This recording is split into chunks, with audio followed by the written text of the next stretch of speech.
नमस्कार दोस्तों, APS academy में आपका हार्दिक स्वागत है। दोस्तों मैं आर के सर इस समय प्रॉफिट लॉस की सीरीज स्टार्ट कर चुका हूं और जो लोग चैनल पे पहली बार विजिट कर रहे हैं तो इसके पहले हमारा परसेंटेज और एवरेज का लेक्चर पढ़ चुका है और एक एक क्वेश्चन मैंने आर एस अग्रवाल के पूरे सोल्यूशन कराए हैं, तो दोस्तों वो देख सकते हैं। साथ ही अब हम प्रॉफिट लॉस आपका आज स्टार्ट कर रहे हैं और शुरुआत करते हैं एक एक क्वेश्चन की एकदम बिल्कुल बेसिक से। और उसमें जो भी शॉर्टकट बनते हैं, जो भी ऐसे मेथड हैं जो सवालों को आपको बहुत तेज़ी से कराने की कैपेसिटी रखते हो, वो सारे रूल्स मैं आपको ज़रूर से ज़रूर बताऊंगा। तो दोस्तों शुरुआत करते हैं। पहला क्वेश्चन एकदम आसान है। एक व्यक्ति है कोई जिसने 2,50,000 की कोई वस्तु खरीदी है और 3,48,000 की बेच दी है, तो प्रॉफिट परसेंट क्या होगा। एकदम आसान क्वेश्चन है दोस्तों, इसमें कुछ नहीं है, लेकिन हमको हर क्वेश्चन आपको बताना पड़ेगा। जो क्वेश्चन आपके लेवल का है आप उसे देखिएगा, जो बिगनर है वो सभी देखेंगे। तो 2,50,000 की कोई चीज़ वो खरीदता है, यानी सीपी है दोस्तों ये, और 3,48,000 की बेची जा रही है। तो दोस्तों सिंपल है, एक ऐसा सवाल जिसमें केवल क्रय मूल्य और विक्रय मूल्य यानी सेलिंग प्राइस और कॉस्ट प्राइस दिया होता है, तो आपको पता चल जाएगा प्रॉफिट दोस्तों कितना हुआ। तो दोस्तों आप देखिए इसमें प्रॉफिट कितना हो रहा है।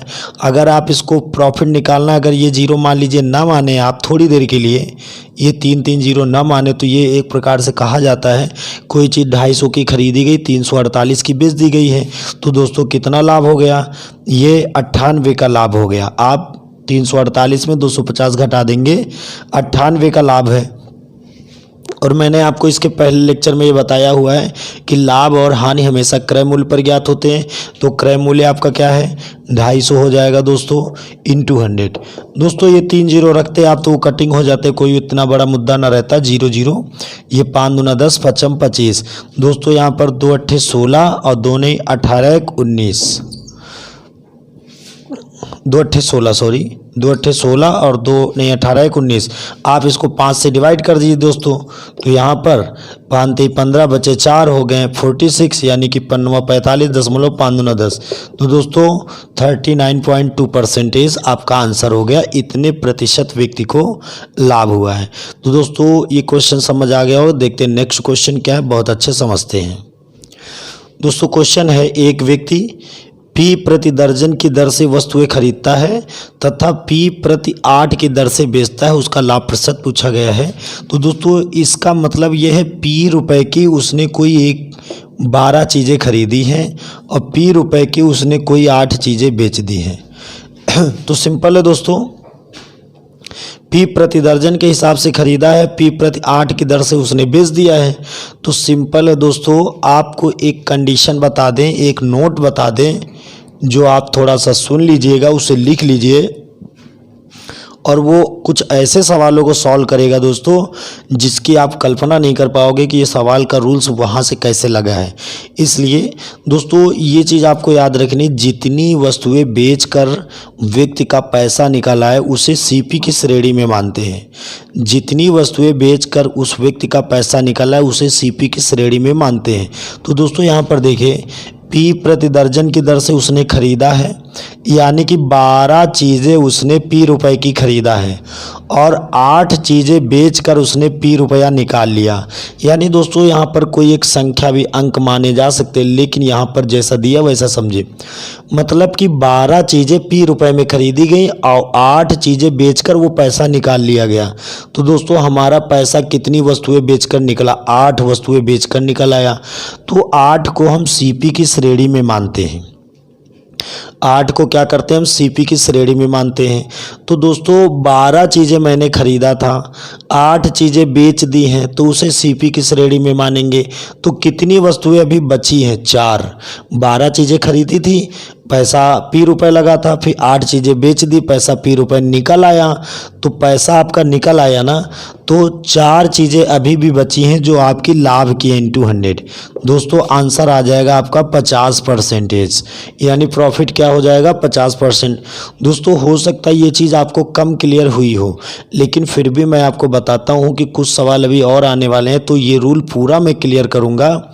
जब कभी भी रुपयों की कंडीशन देखी जाए तो वो अलग की बात है, लेकिन जब वस्तुओं की कंडीशन देखी जाए, किसकी, वस्तुओं की कंडीशन, तो याद रखिएगा जितने में आपका पैसा निकल आए, जो खरीदा हो, जितना पैसा लगा हो आपका उतना पैसा अगर पूरा निकल आए जितनी वस्तु बेचकर, तो उसे सीपी की श्रेणी में मानते हैं दोस्तों। ठीक है, देखते हैं नेक्स्ट क्वेश्चन बहुत अच्छे से। दोस्तों क्वेश्चन है, एक व्यक्ति 891 में कोई वस्तु बेचकर लागत मूल्य का 1/10 लाभ कमाता है, तो वस्तु का दोस्तों क्रय मूल्य पूछा गया है। तो दोस्तों सिंपल है, आप देखिएगा 891 में कोई वस्तु बेच रहा है व्यक्ति और उसे प्रॉफिट कितना हो रहा है, 1/10 का। तो दोस्तों 1/10 का मतलब वैल्यू 10 से 11। दोस्तों ये चीज़ें मैंने परसेंटेज में क्लियर की हैं। जो डिनोमिनेटर में नॉमिनेटर प्लस होता है अगर प्रॉफिट हुआ है, अगर यही लॉस होता तो ये 10 में 1 माइनस हो जाता है, यानी वैल्यू जो हो जाती 10 से तुम्हारी क्या हो जाती 9।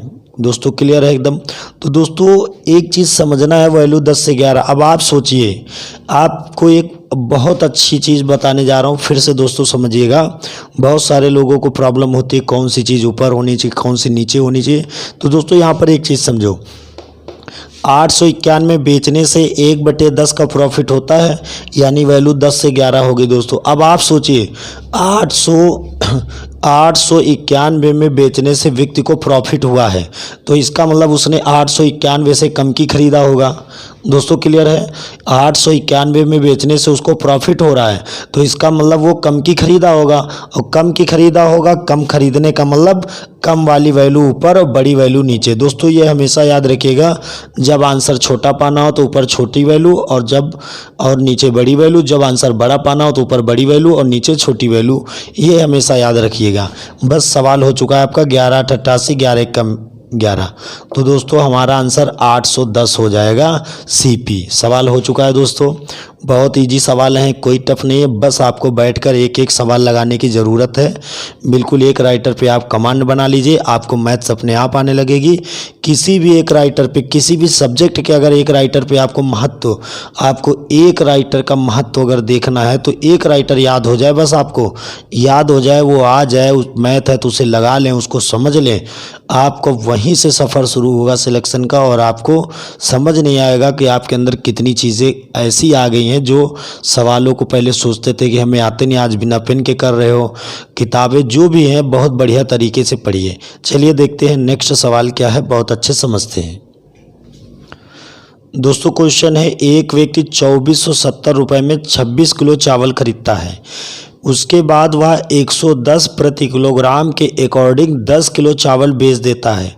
बाकी उसे जो शेष वस्तु बची है उस पर उसको 70 रुपये का लाभ कमाना है, तो वह प्रति किलो कितने रेट में बेचे, ये सवाल है आपका।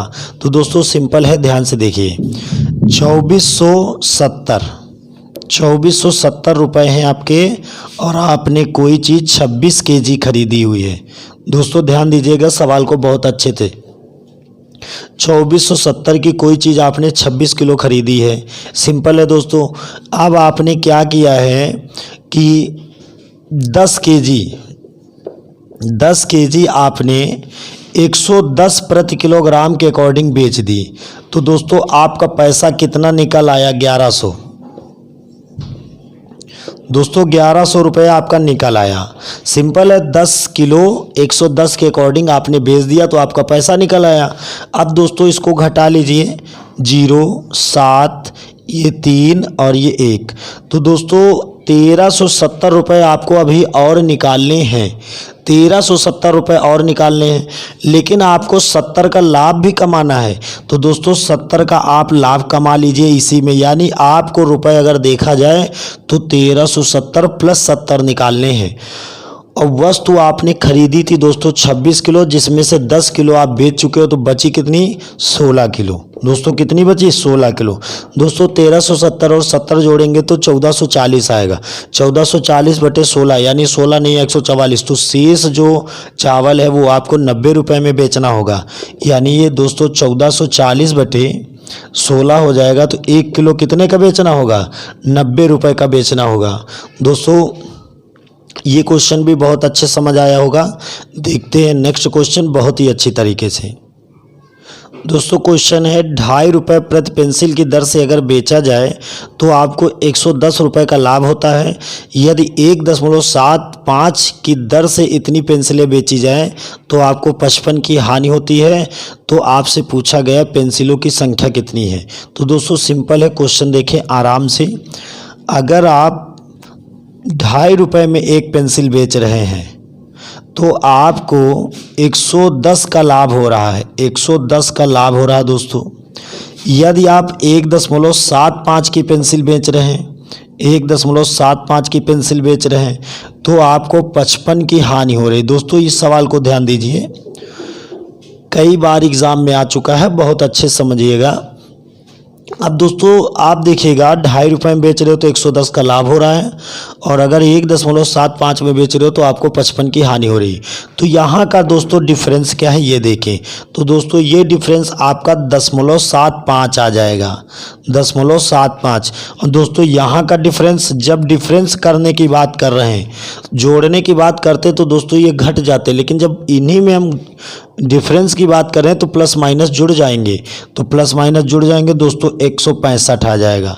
दोस्तों ये दशमलव हटा के आप इधर 0 बढ़ा सकते हैं। क्लियर हुआ दोस्तों, यहाँ तक कोई समस्या नहीं। यहाँ पर दोस्तों देखिए 55 दूना 150, तो दोस्तों फिर बचा कितना 15। क्लियर है, तो फिर 75 दूना 150 0। तो दोस्तों हमारा आंसर आ जाएगा 1 बराबर 220, यानी पेंसिलों की संख्या कितनी हो जाएगी 220। दोस्तों ये पेंसिलों की टोटल संख्या हो गई। उम्मीद करता हूँ ये क्वेश्चन भी बहुत अच्छे समझ आ गया। देखते हैं नेक्स्ट क्वेश्चन क्या, बहुत अच्छे समझते हैं। दोस्तों क्वेश्चन है, एक व्यक्ति ने एक घोड़ा तथा एक गाड़ी दोनों 20,000 में खरीदे हैं। यदि उसे घोड़े पर 20% का लाभ हो तथा गाड़ी पर 10% की हानि हो तथा कुल सौदे में 2% का लाभ हो तो कितनी कीमत घोड़े की है या कितनी कीमत गाड़ी की है। दोनों मैं आंसर इसको समझा देता हूँ। तो दोस्तों ध्यान दीजिएगा, एक घोड़ा है और एक गाड़ी है। घोड़े को बताया गया 20% का लाभ दोस्तों 120, गाड़ी को 10% हानि दोस्तों 90, और कुल सौदे में 2% का लाभ। दोस्तों इसके पहले मैंने कई सवालों में मिश्रण का रूल आपको बहुत अच्छे समझाया था। एलिगेशन यानी एक तरफ चीनी एक तरफ पानी, बीच में घोल होना चाहिए। क्लियर है दोस्तों, जिस तरीके से बताया था, एक तरफ दाल तो दूसरी तरफ चावल तो बीच में खिचड़ी। तो दोस्तों घोड़े को 20% लाभ 120, गाड़ी को 10% हानि तो 90, और कुल सौदे में 2% का लाभ तो मतलब 102। तो सिंपल है दोस्तों, 120 में 102 घटा दीजिए 18 आ जाएगा, और 102 में 90 घटा दीजिए दोस्तों तो हमारा 12 आ जाएगा। दोस्तों इस सवाल को अब आराम से देखिए, इसको रेशियो बना लीजिए, 6 दूना 12 और 6 त्रिक 18। तो दोस्तों टोटल रेशियो मेरा कितना है 5, टोटल रेशियो मेरा है 5, और टोटल धन था 20,000 दोस्तों। तो 1 बराबर दोस्तों आया 4,000। 1 बराबर कितना आया, 1 बराबर दोस्तों 4,000, तो 2 बराबर 8,000 और 3 बराबर 12,000। आपसे अगर घोड़े की कीमत पूछी जा रही तो आंसर 8,000 हो जाएगा, और अगर गाड़ी की कीमत पूछी जा रही दोस्तों तो आंसर आपका 12,000 हो जाएगा। दोस्तों उम्मीद करता हूँ ये सवाल भी बहुत अच्छे समझ आता है।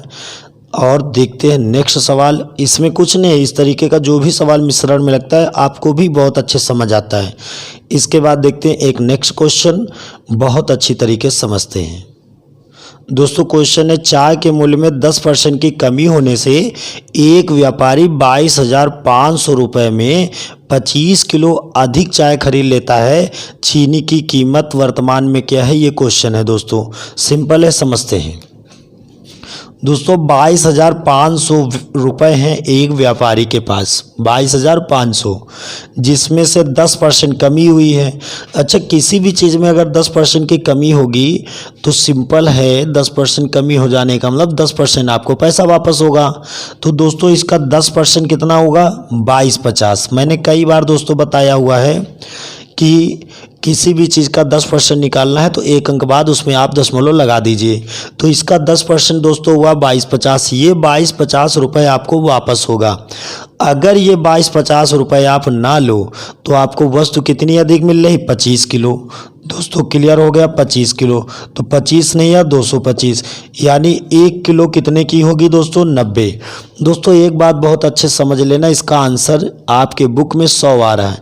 100 गलत है, क्योंकि दोस्तों पूछा गया है कितनी मिलती है। ये है इंडिकेट करता है प्रेजेंट। दोस्तों है क्या इंडिकेट करता है? प्रेजेंट, यानी वर्तमान में क्या कीमत है। तो दोस्तों सिंपल है, जब किसी चीज़ का रेट गिरेगा तो वो सस्ती होगी।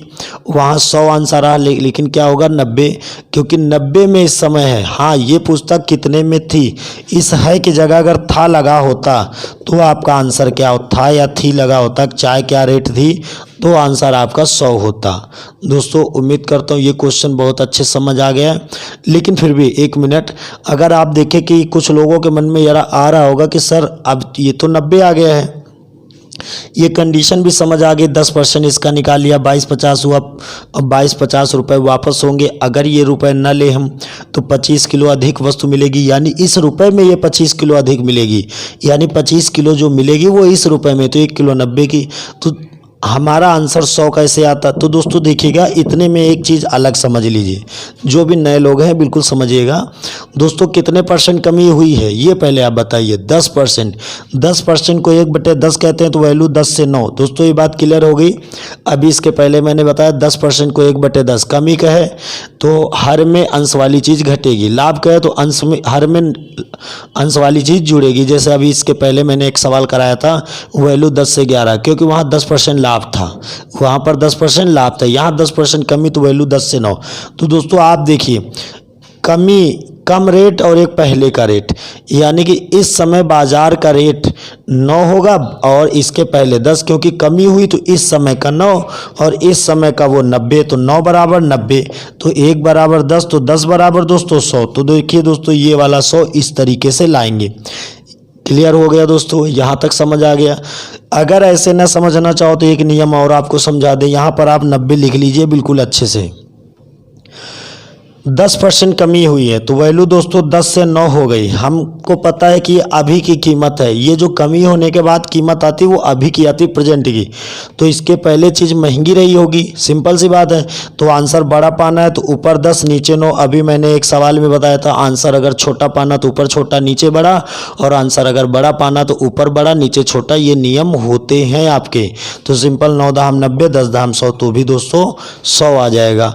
दोस्तों बहुत ही अच्छी तरीके से प्रॉफिट लॉस की सीरीज मैंने शुरू कर दी। पूरे जीवन से जुड़े हुए क्वेश्चंस इसमें हम आपको बताएंगे कि किस तरीके से आप अपने जीवन में भी प्रॉफिट लॉस का प्रयोग करते हैं और आगे जीवन में करते रहेंगे।